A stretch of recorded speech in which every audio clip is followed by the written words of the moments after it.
सोचो, अगर किसी कंपनी में सुपरवाइजर ही ना हो और अकाउंटेंट भी ना हो तो क्या होगा?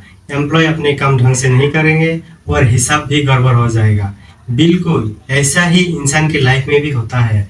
अगर किसी इंसान के अंदर सेल्फ कंट्रोल और सेल्फ चेकिंग सिस्टम ना हो तो लाइफ धीरे धीरे गलतियों और प्रॉब्लम से भर जाती है। इस्लाम में दो इम्पोर्टेंट कॉन्सेप्ट है। नंबर 1 मुराकाबा, सेल्फ कंट्रोल। इसका मतलब अपने आप को कंट्रोल करना और ये फील करना कि अल्लाह हमेशा हमें देख रहा है। जब इंसान को ये एहसास होता है तो वो गुस्सा, झगड़ा, मारपीट और गलत काम से बचने की कोशिश करता है। नंबर 2 मुहासाबा, सेल्फ अकाउंटिंग। इसका मतलब रोज अपने आप का हिसाब लेना।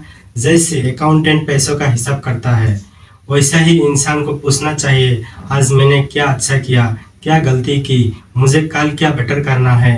कहा गया, अपना हिसाब खुद लो इससे पहले कि तुम्हारा हिसाब लिया जाए। बुद्धिज्म में सेल्फ कंट्रोल का कॉन्सेप्ट, इससे माइंडफुलनेस कहते हैं। मतलब अपने थॉट्स और इमोशन को ऑब्जर्व करना और कंट्रोल करना।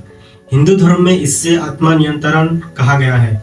भगवत गीता में कहा गया, जो इंसान अपने माइंड और डिजायर को कंट्रोल करता है वही सही रास्ते पे चल सकता है। बाइबल के हिसाब से सेल्फ एग्जामिनेशन का मतलब रोज अपने एक्शन को चेक करना।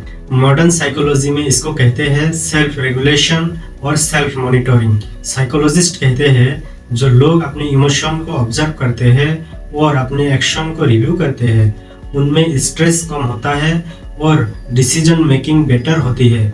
अगर कोई इंसान गुस्से में कंट्रोल नहीं करता तो उसका ब्रेन का इमोशनल पार्ट ये अमिगडाला एक्टिव हो जाता है।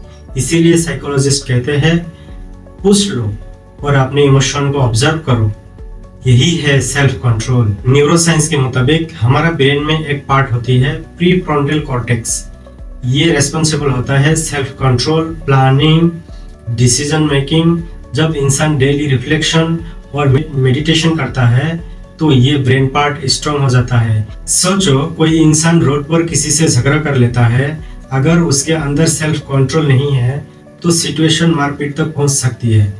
लेकिन अगर उसके पास सेल्फ कंट्रोल और सेल्फ अकाउंटेबिलिटी की हैबिट है तो वो रुक कर सोचेगा ये काम सही है या गलत है और वही सोच उससे गलती करने से बचाएंगे।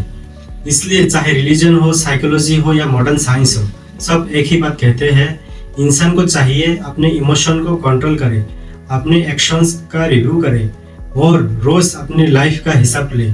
क्योंकि जिस इंसान के पास सेल्फ कंट्रोल और सेल्फ अकाउंटेबिलिटी होती है वही इंसान सच्ची सक्सेस और पीस हासिल करता है।